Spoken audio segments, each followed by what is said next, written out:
The first time I saw Ethan Cole, he was fighting with a couch in the middle of a Seattle rainstorm.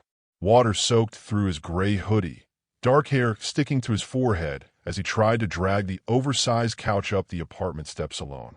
One side slipped, nearly falling backward. I stood under the entrance awning holding grocery bags, watching him struggle for a few seconds before calling out, "You planning to wrestle that thing all night, or do you want help?" He looked up, slightly embarrassed, but smiling anyway. Blue eyes, soft but tired. "Honestly," he said, laughing breathlessly, "I'll take any help I can get." I set my bags down and grabbed the other side. Together we lifted the couch step by step. "Apartment?" I asked. 3B. I smiled. 3A. Guess I'm your neighbor. He paused for half a second, like that information mattered more than it should. "Well," he said, "good first impression then." Inside his apartment, everything looked unfinished. Boxes stacked against the walls. No pictures. No decorations. Just a mattress on the floor and a few unopened kitchen supplies. It didn't look like someone starting a new life. It looked like someone escaping an old one. He wiped rain from his face and exhaled deeply. "Thank you. Seriously, I didn't think moving day would try to kill me. Seattle welcomes people aggressively," I joked. He laughed, an easy, warm laugh that filled the empty room. "Want a beer?" he asked. It's literally the only thing I unpacked. "Sounds fair." We sat on the floor since there were no chairs yet. Rain tapped against the windows, steady and calming. For a while, we talked about normal things. Work, the neighborhood, favorite coffee spots. I learned he was a physical therapist who had transferred clinics suddenly. Too suddenly. Every time conversation drifted toward why he moved, he gently redirected it. I didn't push. Some stories need permission before they're told. He glanced around the apartment. "Feels weird starting over at 30. I nodded. Starting over always feels weird. Like everyone else already knows where they're going except you. His expression softened. "Yeah," he said quietly. "Exactly that." A comfortable silence followed. Not awkward. Safe. Like we already understood each other without needing explanations. Thunder rolled outside, louder this time. Rain intensified, hitting the windows in heavy waves. I stood up to leave. I should probably head back before it gets worse. He hesitated immediately. "You could stay a little longer," he said quickly, then added more softly, "I mean, if you want." There was something vulnerable in his voice. Not loneliness exactly, more like hope. So I sat back down. We talked for another hour, stories flowing easier now. He told me about growing up in Oregon. I told him about moving to Seattle after a breakup I rarely talked about. Somehow, the conversation drifted into deeper territory without either of us noticing. At one point, he studied me carefully. "You're easy to talk to," he said. I shrugged. "You just met me." "Yeah," he replied, smiling faintly, "but it doesn't feel like it." My chest warmed unexpectedly. Lightning flashed, briefly lighting the room. For a moment, neither of us spoke. Our eyes stayed locked a little too long. He looked away first, clearing his throat. "Sorry. Long day." No apology needed. Another quiet pause settled between us. Comfortable. Charged. Like something unspoken hovered in the air. Eventually, the storm worsened enough that the lights flickered. Ethan glanced toward the window. "You sure you want to go back out in that?" I smirked. "It's 10 steps across the hallway." Still, he looked reluctant to let the moment end. And honestly, I felt it too. I realized I didn't want to leave yet. Not because of the rain, because being there felt unexpectedly safe. He leaned back against the wall, relaxing for the first time since I'd met him. "I didn't think tonight would end with me actually enjoying moving day," he admitted. I smiled. "You just needed better company." He met my eyes again. "Yeah," he said quietly. "I think I did." Thunder cracked loudly overhead, making both of us jump slightly before laughing. The laughter lingered. So did the eye contact. Time slowed. Something shifted, subtle but undeniable. Two strangers no longer felt like strangers. And without either of us realizing it, the first chapter of something important had already begun. The power went out a little after midnight. One second, we were laughing about bad takeout pizza, and the next the apartment fell completely dark. Outside, thunder rolled across Seattle like distant waves crashing against the sky. Wow, Ethan said. First night here, and I already broke the electricity. I laughed. Pretty sure that's the storm. He found a drawer and pulled out 2 candles he'd bought earlier. Soon soft golden light filled the room, replacing the harsh brightness of electric lamps. Everything suddenly felt different. Quieter. Closer. The unfinished apartment looked warmer in candlelight. Shadows moved gently across the walls, and the rain against the windows sounded softer now, almost comforting. We sat on his bed, since it was still the only real place to sit. At first we kept a polite distance. Then slowly, without noticing, that distance disappeared. Our knees brushed. Neither of us moved away. Ethan exhaled slowly. I didn't expect tonight to feel like this. Like what? I asked. He searched for words. Easy. The honesty surprised me. I nodded. Yeah, easy. Another flash of lightning lit the room briefly. For a moment his face was perfectly clear, relaxed, open, unguarded. He looked younger when he smiled. Less weighed down. You ever meet someone, he said quietly, and it feels like you already trust them? My heartbeat picked up. I think trust shows up before we understand why. He watched me carefully after that, as if deciding something internally. The silence stretched, but it wasn't uncomfortable. It felt full, like a conversation happening underneath words. His hand rested beside mine on the bed, close enough to notice, close enough to feel warmth. When his fingers accidentally touched mine, neither of us pulled away. The contact sent a quiet spark through me. He noticed too. His voice softened. Sorry. You don't sound sorry. A small smile appeared on his lips. Outside, thunder shook the building again. Instinctively, Ethan shifted closer, his shoulder pressing lightly against mine. The space between us disappeared. We sat like that for a while, listening to rain and breathing in sync. Then he spoke again, voice lower. I haven't done this in a long time. Done what? Let myself relax around someone. The vulnerability in his tone made my chest tighten. What changed? I asked gently. He stared at the candle flame before answering. I was in a relationship for 5 years, he said. Thought it was forever. Turns out forever sometimes expires. There was pain behind the joke. I nodded slowly. Breakups don't just end relationships. They rearrange who you are. He looked at me sharply, surprised. Exactly. For a moment, we just looked at each other. Understanding passed between us, silent and powerful. His hand turned slightly, fingers brushing mine again. This time it wasn't accidental. He didn't grab my hand. He simply let it rest there. An invitation. My heart pounded louder than the storm outside. He leaned closer without realizing it. I could feel his breath now. Warm. Steady. The almost kiss appeared naturally. No dramatic movement, no sudden decision. Just 2 people drifting towards something inevitable. His eyes dropped briefly to my lips. Mine did the same. Time slowed. The world narrowed to candlelight and breathing. He moved an inch closer, then stopped himself. He pulled back suddenly, running a hand through his hair. I'm sorry. I don't want to rush anything or make things weird between neighbors. A small disappointment flickered through me, but I understood. You're not making it weird. He studied my face carefully, searching for reassurance. I just don't want to hurt anyone again, he admitted quietly. Including you. That honesty felt bigger than a kiss would have. Lightning flashed again, loud enough to make me flinch slightly. Without thinking, Ethan wrapped an arm around my shoulders. Protective. Instinctive. He froze as soon as he realized what he'd done, but I didn't move away. Instead, I relaxed into him. His arm stayed there, warm and steady. You okay? He asked softly. Yeah, I said. Better than okay.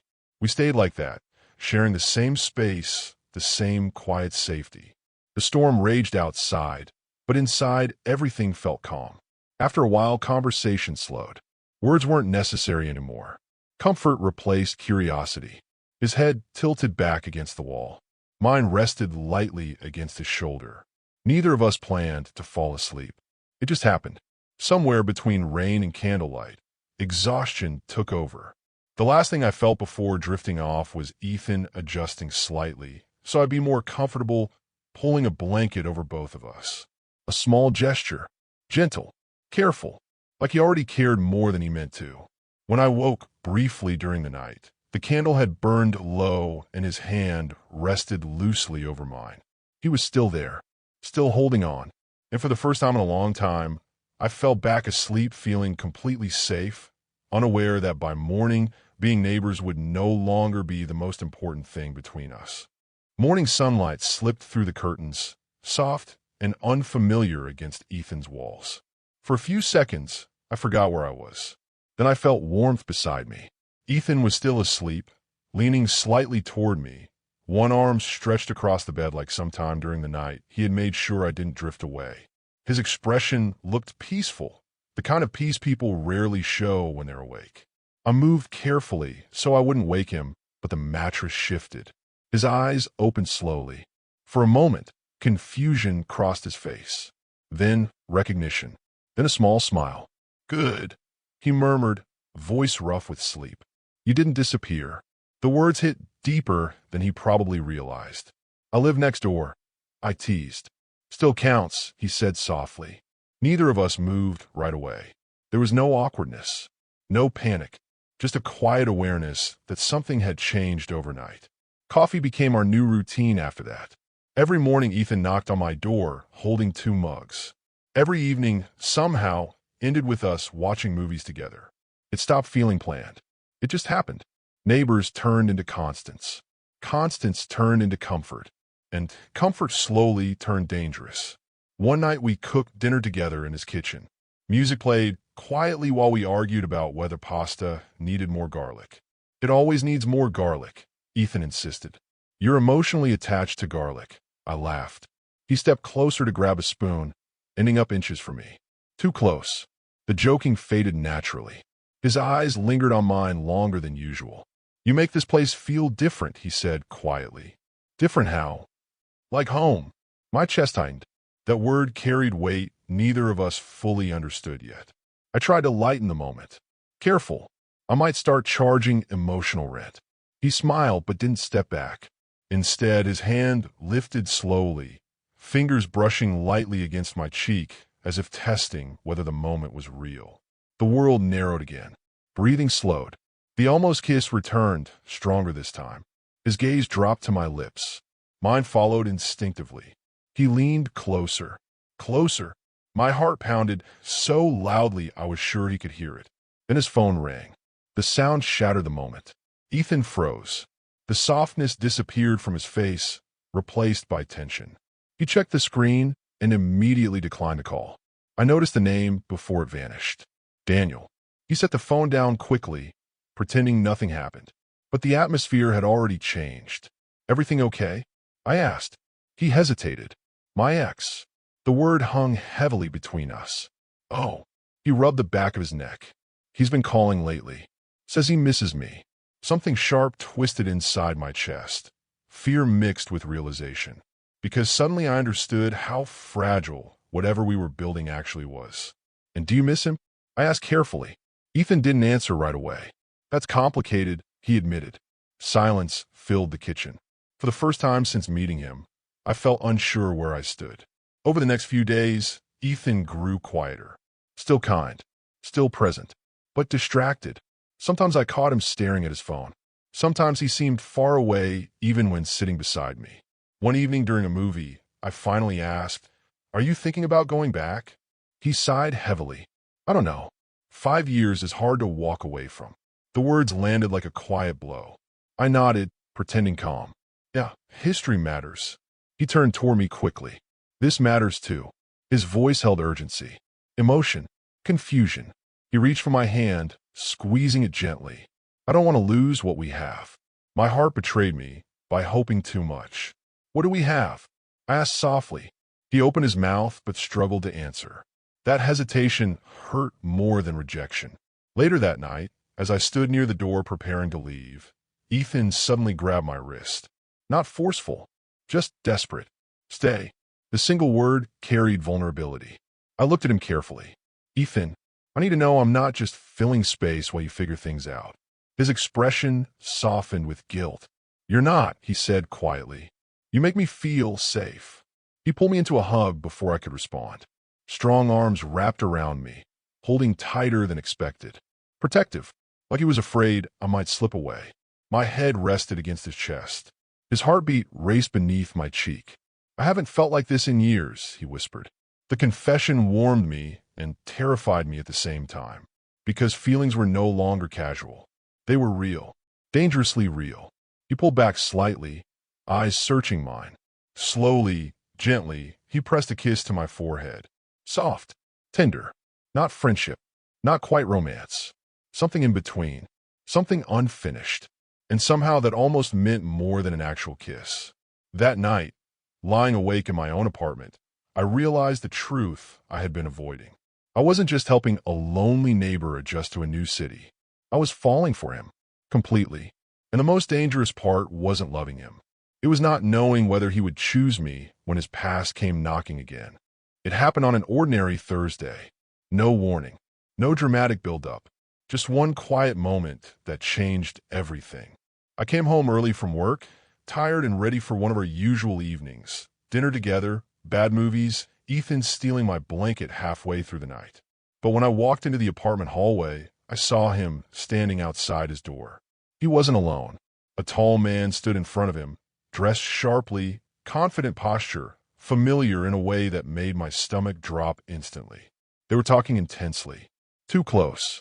Too emotional. Ethan's back was toward me at first, but then he turned slightly and saw me. The color drained from his face. "Ryan," he started. The other man followed his gaze and looked at me curiously. So this was Daniel. 5 years of history standing right in front of me. "This is him," Daniel asked calmly, almost politely. "The neighbor." The word neighbor sounded dismissive. Temporary. I suddenly felt like an outsider in a story I thought I belonged to. I didn't realize I was interrupting, I said, forcing calm into my voice. Ethan stepped toward me quickly. "You're not." "Wait." But I was already moving toward my apartment door. I didn't want to watch them together. Didn't want to see the life he had before me reclaim its space. A second later, Ethan followed me inside. "Ryan, please let me explain." I crossed my arms, trying to steady my breathing. "Then explain." He ran a hand through his hair, clearly torn. He came to talk. I didn't know he was showing up. And Ethan hesitated. That hesitation felt louder than any confession. "He wants another chance," Ethan admitted.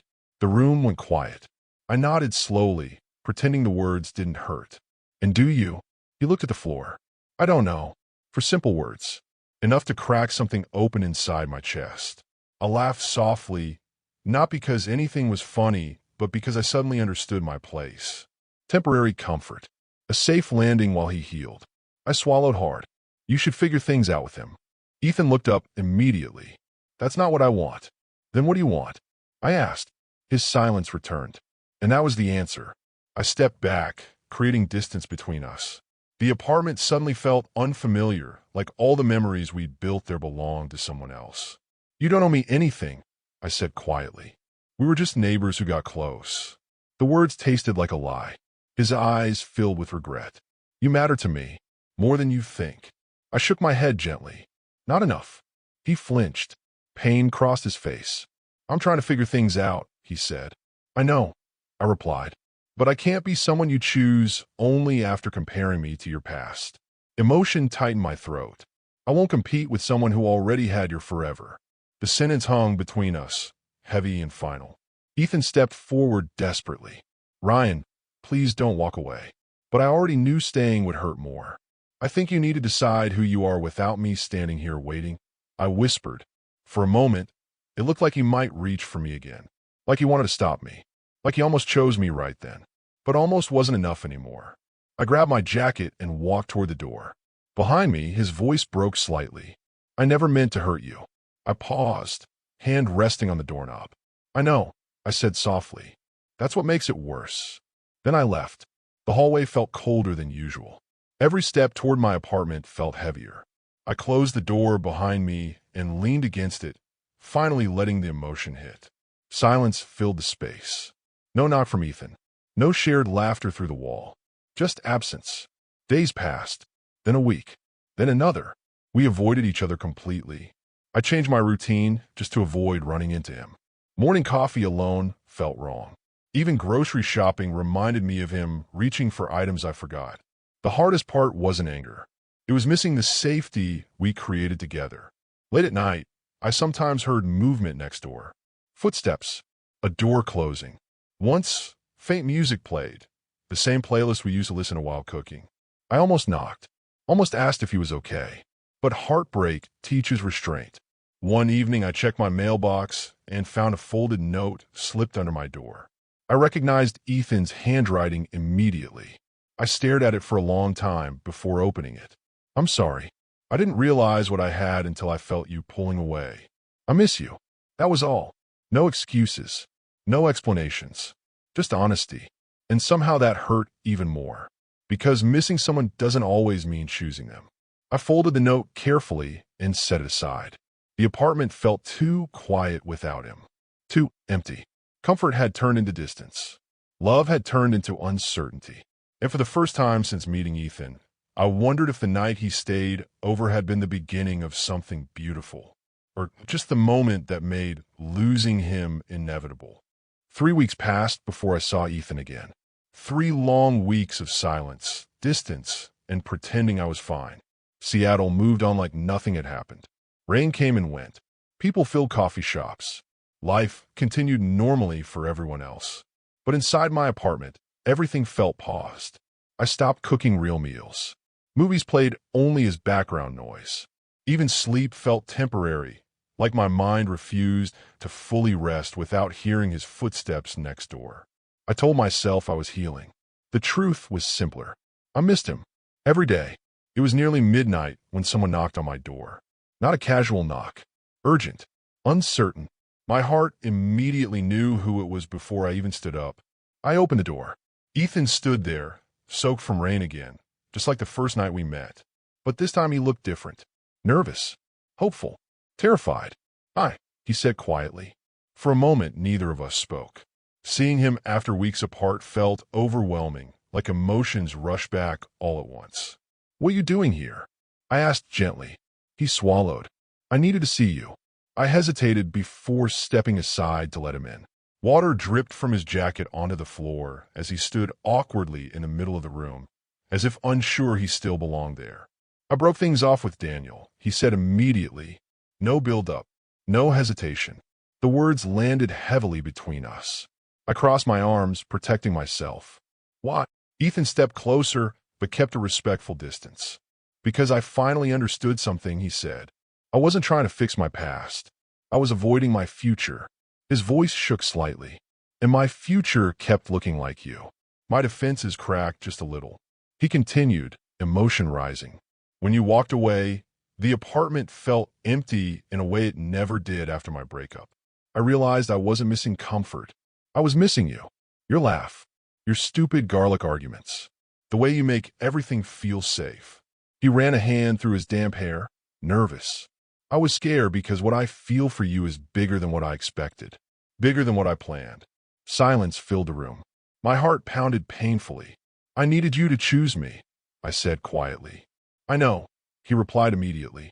"And I'm choosing you now. Not because I lost something else, but because I finally stopped running." He took one slow step closer, then another, close enough that I could see the sincerity in his eyes. "I fell in love with you," he said softly. Somewhere between that stormy night and every morning coffee after. The confession hung in the air, fragile and real. Emotion tightened my throat. "You hurt me," I admitted.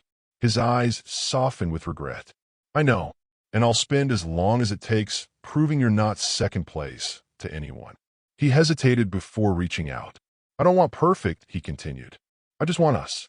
Honest. Messy. Real." My heart wanted to believe him. Wanted the comfort back. Wanted him. Still, fear lingered. "What happens when things get hard again?" I asked. Ethan didn't hesitate this time. "I stay," he said firmly. "I fight for us. I protect what we build instead of questioning it." The certainty in his voice felt different from before. Stronger. Earned. He lifted his hand slowly, giving me time to pull away. I didn't. His fingers gently touched mine, warm and familiar. A quiet spark returned instantly.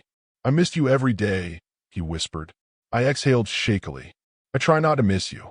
A small smile appeared on his lips. "Didn't work?" I shook my head.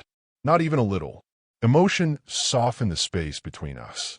He stepped closer until there was almost no distance left. The same almost kiss from weeks ago returned, but this time neither of us pulled back. His hand rose to my cheek, thumb brushing gently along my skin.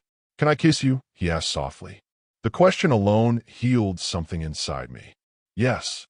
He leaned in slowly, giving me every chance to change my mind. When our lips finally met, the kiss was gentle, careful, not rushed or desperate. It felt like coming home after being lost. Warmth spread through my chest as his other arm wrapped around my waist, holding me securely, protective, grounding, real. The world faded. No past, no fear, just us. When we pulled apart, our foreheads rested together. He smiled softly. I wanted to do that since the night the power went out. I laughed quietly. "Took you long enough." He pulled me into a full embrace, stronger this time.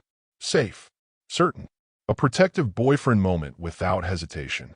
"I'm not leaving again," he murmured against my hair. I believed him, because this time he wasn't choosing comfort. He was choosing love. Later that night, we sat together on the couch, rain tapping gently against the windows like it had the night we met. Except now nothing felt uncertain.